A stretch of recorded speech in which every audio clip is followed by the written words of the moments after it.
on, guys? JSGC here, and we are here for another Manchester City transfer update. I am rolling out daily Manchester City transfer updates for you guys to stay up to date with here on YouTube. So if you haven't already, do subscribe to my channel. It is free to subscribe. Also, don't forget social media links. They're in the description if you want to go and follow me on my Twitter, Instagram and TikTok. Email also in the description too if you want to hit me up for any sponsorship for any videos or any general business inquiries. Also, don't forget as well to leave your thoughts in the comments below, and do leave a thumbs up. 300 likes is the aim. Finally, I want to say a big thank you to today's video sponsor, which is brought to you by Sofascore. Their link's in the description. It's a free app to download, and they're going to keep you guys up to date with all the latest scores from around the grounds in football. And what I really like about Sofascore is it's not just limited to football, but all the sports that you guys love to follow, all in one place, all in one app. Links and details there in the description. Remember, a free app to download. Anyone that does download Sofascore using my link in the description, or alternatively using the QR code on screen, will help to support the future content created here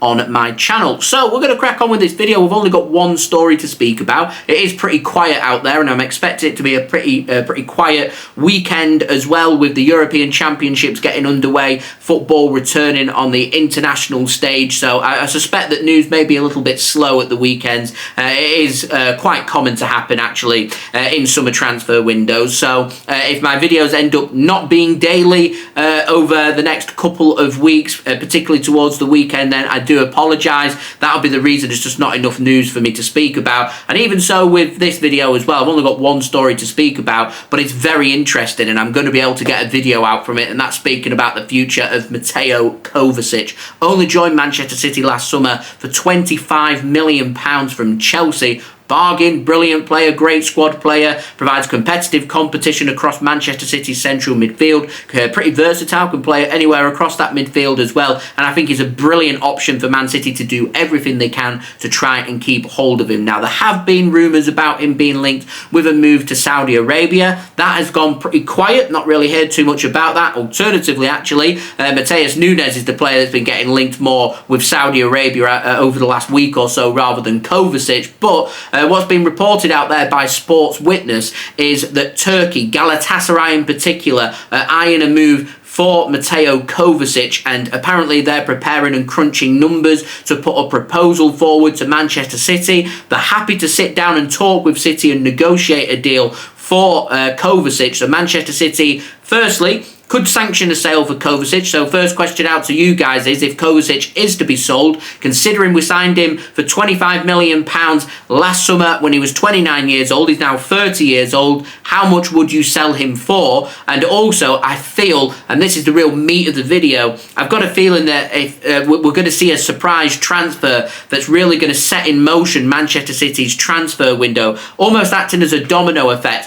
One player leaves, one player comes in, another player leaves, another player comes in, etc, etc, etc. And I've just got a feeling there's going to be a surprise transfer that's really going to spur Manchester City on in this transfer window to go out there to bring in players. Sergio Gomez being linked with a loan move away from Manchester City to Real Sociedad. Great squad player. Kovacic as well. Rico Lewis has been linked with a loan move out from Manchester City as well. These are three good squad players, and Man City don't have a lot of depth, which means we'd have to go out there and do like-for-like replacements for these players, whilst not wanting to spend big, because players have been linked either with cheap transfers away or they've been linked with loan moves away. It's not even taking in time to speak about Calvin Phillips and maybe leaving Manchester City either on a permanent basis or on another loan. We don't know what's happening with João Cancelo as well. We have options there to use in the squad if they want to use them. I just don't think City are going to persevere and stick with players that have been out on loan and bringing them back and keeping them here. It's not how City tend to do their business. Once you head out on loan, I'd say 99 times out of 100 you're probably not coming back or going to be involved in the Manchester City first team squad unless you are a youngster who's been promised that you will be looked at. Players like James McAtee maybe could be one of them options, but again, being linked with the exit door, Savio, we don't know what's happening there. So all these important factors have massive implications on Manchester City, because whilst we're sitting here for the last few weeks speaking about Bruno G and Man City spending 60, 70, 80, even £100 million on one player, it could be a case where if you let these squad players leave, we could be needing 3 or 4 players before we even start to address the regular first team starters at Manchester City. Just talking squad players here. So I think it would be well worth Man City's best interest at heart for us to do everything we can to keep hold of Kovacic, because I just don't see us adequately replacing him unless Man City are happy to either bring Calvin Phillips back or Mateus Nunes is going to be given more playing time, which I'm not against that, because I think Mateus is a brilliant player. However, it didn't seem like he was trusted last season, so these are all little decisions that have massive implications on the squad, and it's going to be very interesting to see how Manchester City decide to deal with that. But remember, as I was saying in my transfer show yesterday, Manchester City, any player that leaves, they're going to need to replace them because the squad's just too thin as it is. So any player that leaves is going to need to be replaced. Could be a very busy summer. I don't think all these rumours are going to be true. I don't think all these players that have been linked with the exit door are going to leave. But certainly I can see 3 or 4 players leaving. And if 3 or 4 players do leave, we're going to need to sign 3 or 4 players to bring them in, or promote players from the academy, or have players come back from loan and promoted to the first team squad. Going to be really interesting. I wonder what the topic of conversations were when Pep Guardiola, Chiqui and Soriano headed out to Abu Dhabi to speak with Sheikh Mansour and with Khaldun Al-Mubarak to see what direction Man City want to go in, because at the moment everything's very coy on the future of a lot of players. In fact, the only player really this summer that we've had clarity on, and it's probably the biggest surprise of them all, is Bernardo Silva. I was expecting to have another Bernardo Silva saga going on really, but it's not the case. No phone calls. Doesn't look like Bernardo Silva's leaving, so it looks like for at least another 12 months City are going to be keeping hold of Bernardo Silva, which I think is a brilliant move for City. But as I said, I can see this Kovacic deal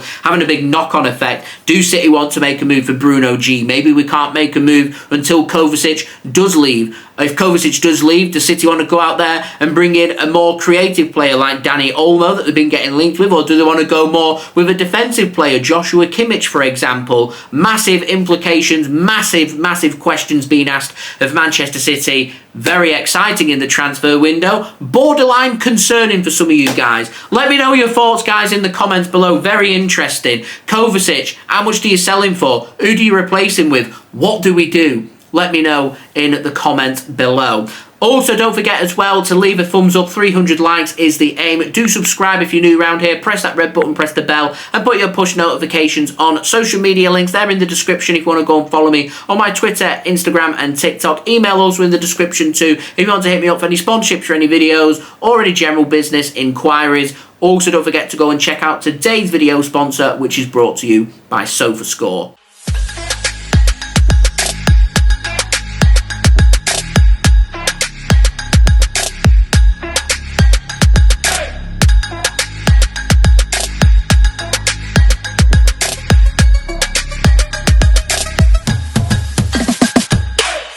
I'll see you all again real soon for the next Manchester City video. As I said, I am expecting it to be quiet, but if it's not quiet, I'll be back with another video.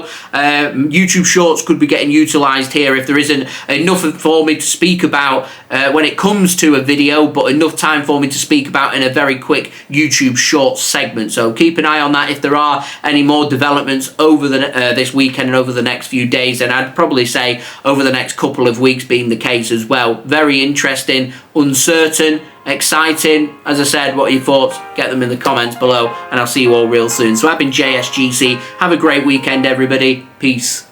Ciao for now.